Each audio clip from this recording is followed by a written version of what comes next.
आत्म सिद्धि या फिर आत्म भाव में अगर आप रहना चाहते हैं तो बुद्धि और मन का इस्तेमाल करके आप आत्म भाव में नहीं आएंगे। आपको जो भी सुनने को मिल रहा है आप उसे इकट्ठा कर रहे हैं, लेकिन क्या आप उससे आत्म भाव में आ रहे हैं, आत्म स्थित हो रहे हैं? क्या आप बुद्धि से ज्ञान समझकर आप आत्म स्थित नहीं होंगे। और कोई भी साधु संत, ऋषि मुनि या फिर सत्पुरुष आपको आत्म भाव में नहीं ला सकते हैं।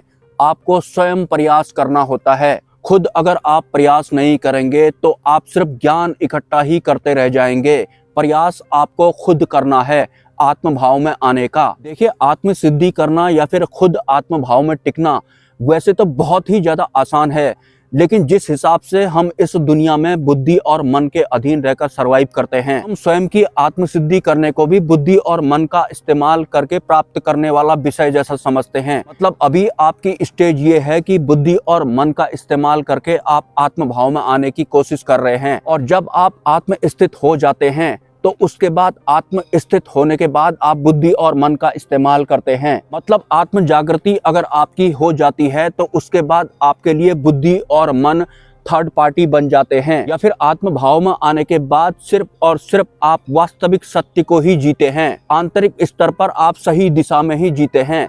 जो भी दूसरा इंसान या फिर साधक आत्म भाव में होगा, आपको उसे पहचानने के लिए बुद्धि का इस्तेमाल नहीं करना होता है। आत्म भाव एक अलग व्यवस्था है। देखिए, हम इंसान यानी कि जीव काल, कर्म और माया के अधीन सत्ताओं का इस्तेमाल करके सरवाइव करके कुछ इस हिसाब का बन चुका है। यही वाला जीव अगर परमात्मा वाली व्यवस्था का इस्तेमाल करके, मतलब आत्म सिद्धि करके या फिर आत्म स्थित होकर सरवाइव करता है, तो फिर वो उत्तर दक्षिण जैसा हो जाता है। मतलब पहले हम काल, कर्म और माया की व्यवस्थाओं का इस्तेमाल करके इस भौतिक जगत में इस शरीर के साथ सरवाइव कर रहे थे, और आत्म सिद्धि अगर हम कर लेते हैं, आत्म भाव में अगर हम टिक लेते हैं, फिर उसके बाद हम परब्रह्म की व्यवस्थाओं का इस्तेमाल करके आंतरिक स्तर पर इस शरीर के साथ इसी भौतिक जगत में सरवाइव कर रहे हैं। और काल, कर्म, माया, जीव और परब्रह्म या फिर परमात्मा अनादि हैं। इस जीव ने परमात्मा की उस आत्मा को, जिसे कि जीवात्मा कहते हैं, सिद्ध कर लिया है, या फिर उस भाव में वो टिकने के बाद इस भौतिक जगत में सरवाइव कर रहा है। अब काल, कर्म और माया थर्ड पार्टी हो जाते हैं। अब वो जो भी करेगा इनके अतीत ही करेगा। होंगे तो ये अभी भी, क्योंकि काल, कर्म, माया, जीव और परमात्मा अनादि हैं, और परमात्मा की ही ये अन्य शक्तियां हैं, काल शक्ति, कर्म शक्ति, माया शक्ति या फिर जीव शक्ति। जीव शक्ति अब आत्म शक्ति के साथ मिलकर सरवाइव कर रहा है। इससे पहले जो जीव हुआ करता था वो काल, कर्म और माया वाली शक्ति के अधीन चल रहा था, और जो ये परमात्मा है, जो अनादि हैं, वो ट्रांसपेरेंट हैं, वो कण कण में है। हर सूक्ष्म तत्व का भी वो सूक्ष्म है। मतलब सूक्ष्म रूप से जो भी होता है उसमें भी परमात्मा की ट्रांसपेरेंट डबल सूक्ष्म वाली एनर्जी का हाथ होता है या फिर योगदान होता है। बिना उनके किसी का भी अस्तित्व होता ही नहीं है। तो ये जो जीव है, जो कि परमात्मा की शक्ति है, तो ये भी परमात्मा की ट्रांसपेरेंट एनर्जी की वजह से है, और बाकी काल, कर्म और माया जो हैं वो भी परमात्मा की ट्रांसपेरेंट एनर्जी की वजह से हैं। भले ही वो अदृश्य क्यों ना हो, वो सूक्ष्म ही क्यों ना हो। जैसे अगर आप आत्म स्वरूप होना चाहते हैं, आत्म स्थित होना चाहते हैं, तो बुद्धि और मन या फिर अहंकार की जो भी व्यवस्थाएं होती हैं, ये एक दिन थक ही जाती हैं। उससे पहले आप जितना चाहे उतना अपनी बुद्धि का इस्तेमाल करें, या फिर सिर्फ इस बुद्धि के बल पर सिर्फ ज्ञान ही रिसीव करते जाएं। एक दिन आपको एहसास होगा कि ऐसा करके मैं कहीं पहुंच ही नहीं रहा हूं, मेरे अंदर कुछ हुआ ही नहीं, मैं सिर्फ ज्ञान का एक पोटला हूँ। बुद्धि का इस्तेमाल करके आध्यात्मिक ज्ञान भी आपके लिए वैसा ही बन जाता है कि इस संसार में बहुत सारी वस्तुओं का भोग करने के बाद आपको उन सब के बारे में पता है, मतलब ज्ञान पता है आपको। ठीक इसी बुद्धि का इस्तेमाल अगर आप आध्यात्मिक लाइन में भी करते हैं, सतमार्ग वाली लाइन में भी अगर आप इसी बुद्धि का इस्तेमाल करते हैं, तो आपकी बुद्धि भी एक दिन जवाब दे देगी, लेकिन आप कहीं नहीं पहुंचेंगे। तो कोशिश करें कि जो वास्तविक सत्य है या फिर जो ट्रांसपेरेंट वाली एनर्जी है, तो अंधकार और प्रकाश के भी पार है। मतलब वहां प्रकाश और अंधकार जैसा नहीं है। तो बुद्धि से सोचें कि अंधकार और प्रकाश जहां नहीं होता होगा वो कैसा होता होगा।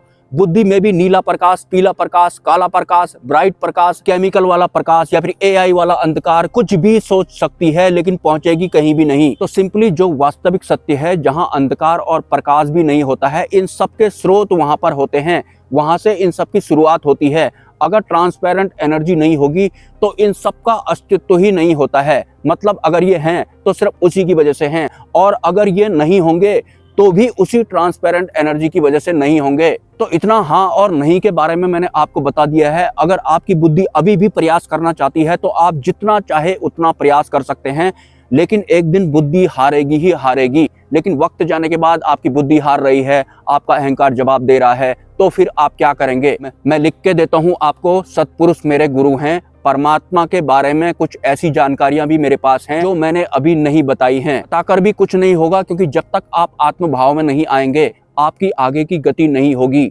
वरना आत्मबोध और आत्मज्ञान तो इस पृथ्वी लोक में बहुत सारे साधु संतों को घटित हुआ था, लेकिन उस वास्तविक सत्य या फिर परमात्मा को आज तक किसी ने देखा नहीं है। ना तो ध्यान में उन्हें परमात्मा दिखे, ना स्वप्न में दिखे, ना सुसुप्ति में दिखे। लेकिन आगे मैं अभी बताऊंगा नहीं। लेकिन उसी वास्तविक सत्य से जुड़ा एक और सत्य मुझे पता है। लेकिन बताकर क्या होगा? आप ज्ञान इकट्ठा करेंगे। आत्मभाव में आपको सबसे पहले आना है। उस निराकार परमात्मा को आज तक किसी भी साधु संत ने, भले ही उन्हें आत्मसिद्धि हुई हो, आत्मबोध घटित हुआ हो, आत्मज्ञान घटित हुआ हो, देखा नहीं था। लेकिन वास्तविक सत्य और वास्तविक पिक्चर की एक वास्तविकता और है। अगर आप वास्तविक सत्य को प्राप्त करना चाहते हैं, वास्तविक सत्य को अगर आप जीना चाहते हैं, तो ईमानदारी के साथ बुद्धि का इस्तेमाल करके आप ट्राई करें कि जहां अंधकार और प्रकाश नहीं होता है वो कैसा होता होगा। ईमानदारी के साथ प्रयास करेंगे तो बुद्धि बहुत जल्दी आत्मसमर्पण कर देगी। में भी अहंकार भी हार मान जाएगा और बाकी के काल कर्म और माया की जितनी भी व्यवस्थाएं होती हैं वो भी हार मान जाएंगी। खुद के लिए आपको ईमानदार होना है। बोध कुछ ऐसा है या फिर अनुभूतियां कुछ ऐसी हैं कि ये जो भी आपको दिखाई पड़ रहा है, इन सबके होने का वास्तविक सत्य आपको पता लगता है, आप जी लेते हैं उसे। उसी वास्तविक सत्य की वजह से है जिस वास्तविक सत्य को आज तक किसी ने भी नहीं देखा, भले ही उन्हें आत्मबोध, आत्मज्ञान या फिर मोक्ष ही प्राप्त क्यों ना हुआ हो। लेकिन उसी वास्तविक सत्य का एक दूसरा सत्य भी है। उसी सत्य से मेरा संबंध भी है। वास्तविक सत्य का एक दूसरा चेहरा भी है। सब कुछ हमारे स्तर पर डिपेंड करता है। कोशिश करें कि बुद्धि का इस्तेमाल ना करें, या फिर आप करके देख लें। एक दिन आपकी बुद्धि थक जाएगी। बुद्धि का थकना बहुत ज्यादा जरूरी है। लेकिन बुद्धि थक जाएगी, उसके बाद हमें नींद आ जाएगी, उसके बाद हम फ्रेश हो जाएंगे, दोबारा से हम प्रयास करने लगेंगे, फिर वो थक जाएगी और बहुत लंबा समय ऐसे ही गुजर जाएगा। मैं सिर्फ प्रार्थना कर सकता हूँ कि इस छोटी सी परत से आप जितनी जल्दी हो सके उतनी जल्दी पार हो जाएं। वास्तविक सत्य का संचार इतना सा भी जिस दिन आपके भीतर हो गया, उस दिन कुछ और आंतरिक स्तर पर और बाहरी स्तर पर शब्दों में बताने जैसा है नहीं। जो आत्म भाव होता है, जो आत्म स्थिति होती है, वो भी शब्दों में बताने जैसा नहीं है। अगर हम बताते भी हैं तो भी आप उसे बुद्धि से समझेंगे तो फायदा तो तब भी होने वाला नहीं है। तो बुद्धि जितनी जल्दी आपकी हार जाए उतने में ही आपकी भलाई है। सपोर्ट आप कर सकते हैं अगर आपको ये ज्ञान अच्छा लग रहा है और बुद्धि से ना समझने के बाद अगर आप इस ज्ञान को ग्रहण करते हैं, फिर कुछ हद तक मेरी ये यात्रा सफल हो सकती है। नमस्कार।